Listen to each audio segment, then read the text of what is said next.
Hoje a nossa visita é na casa Norival de Freitas. Nós vamos acompanhar como estão as obras. E para você ver, o tapume inteiro passa a história da casa e como ela vai ficar. Vamos lá? O prédio serve de lembrança do passado do centro de Niterói. Na época da construção, a cidade era a capital do estado do Rio de Janeiro. Muitos intelectuais da época viviam na cidade e a elite do estado se reunia nessa casa, a convite do próprio Norival de Freitas. Norival de Freitas foi um político muito respeitado durante a República Velha, conhecido por agregar políticos e o respeito que tinha de vereadores, prefeitos e deputados. Seu prestígio acabou com o começo da ditadura de Getúlio Vargas, onde foi perseguido até ser forçado a se mudar para o interior do estado durante a Era Vargas. Manteve uma coluna política no diário A Batalha. Hoje vemos como a casa foi afetada pela falta de manutenção e cuidado apropriado. Marcas do incêndio de 1984 e as raízes de um ipê que ficava no topo da casa são os maiores responsáveis pelos danos que a casa sofreu. Durante o período que a casa foi invadida por pessoas em situação de rua, diversos bens do local sumiram, mas durante a obra foram encontrados alguns objetos durante escavações. As obras estão sendo feitas de fora para dentro, garantindo a estrutura do prédio, enquanto as decisões sobre os detalhes internos estão sendo finalizadas. As obras na casa Norival de Freitas estão avançando. A previsão de término das obras é em dezembro de 2024. Nós estamos acompanhando, porém, em segurança. O arquiteto restaurador responsável pela obra é Anderson Miranda, que nos acompanhou na visita pela casa. Aqui a gente consegue ver já o antes e o depois, por exemplo, ó. Aqui, quando já está todo restaurado, esse aqui já foi regenerado, ó, então a gente já consegue identificar que esse não é original, esse aqui não é original, né? É uma recomposição volumétrica de todo ele, então você consegue ver o fino acabamento e o detalhamento, né, desses ornatos, então um idêntico ao outro, então todos esses acabamentos são tudo refeito. Antes da gente fazer o próprio reboco da fachada norte, a gente fez essa análise para depois dessa análise fazer o traço. Então a gente tem toda uma análise para primeiro efetivamente executar.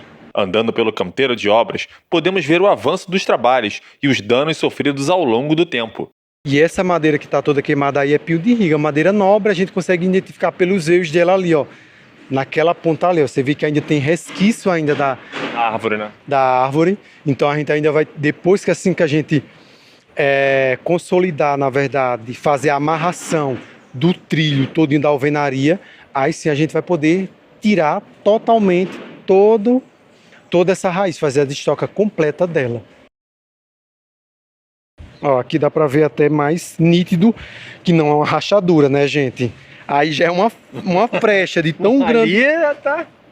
É uma rachadura imensa. Que foi causado pela árvore. Que foi causado também pela árvore. Então ela fez esse grande deslocamento aí, a gente consegue visualizar. A gente está a uma altura aí de 16 metros de altura e a gente ainda consegue visualizar ainda os resquícios que tem em todo ele.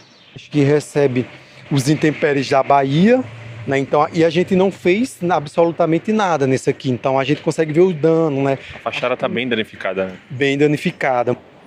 Esfarelando até o tijolo. Já está realmente indo embora mesmo. Olha, ele na verdade ele está se deteriorando fácil já, né? Porque a gente fez o teste, por exemplo, de resistência dele, ele suportou até 10 MPa. Para ele ser um tijolo, por exemplo, de estrutural, ele precisa de 17,8 MPa, então ele não passa. Para quem não sabe, o que seria o 17,8 MPa? Seria um teste propício e adequado para fazer a reconstrução da alvenaria. Cada etapa do processo envolve diversos especialistas, pesquisas e consenso do INEPAC e da EMUSA. É preciso de um grande cuidado numa obra dessa, para não criar um falso histórico. E nas réplicas a gente tem 5 tipos.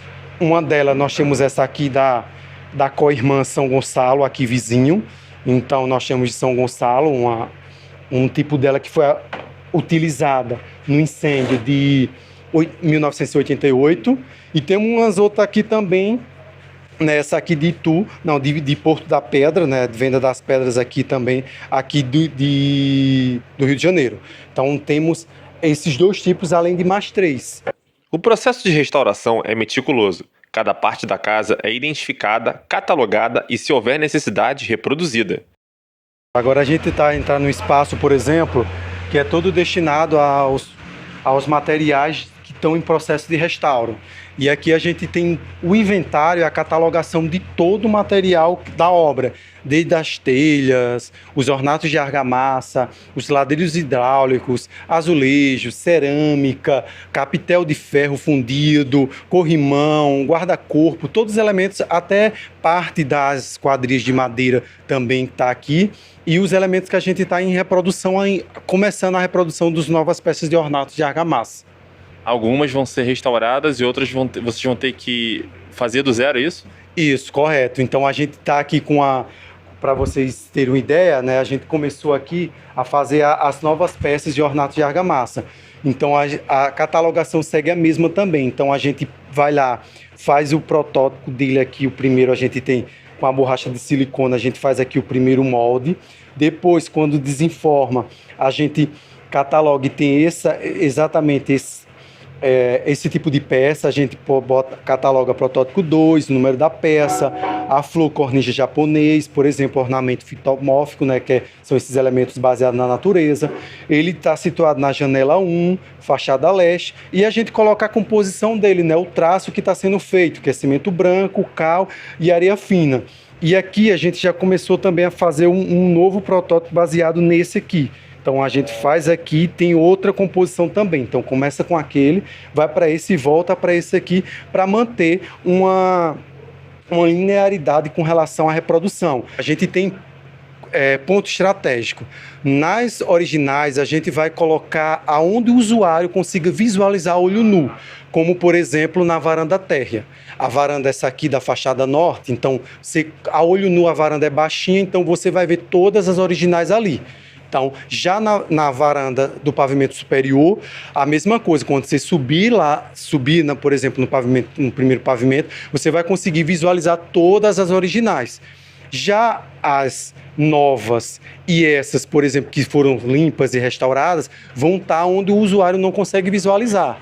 Então a gente vai mesclar para que o próprio usuário, né, consiga identificar o que é réplica e o que é original. A restauração está progredindo rápido e o cuidado é essencial para recuperar parte da nossa história. No dia a dia a gente consegue identificar cada coisa e cada evolução, né? Seja das fachadas, seja dos ornatos, as etapas que vão sendo vencidas, e a gente vai realmente conseguindo dar um resultado ainda melhor para entregar uma obra de acordo com o que a população niteroense merece.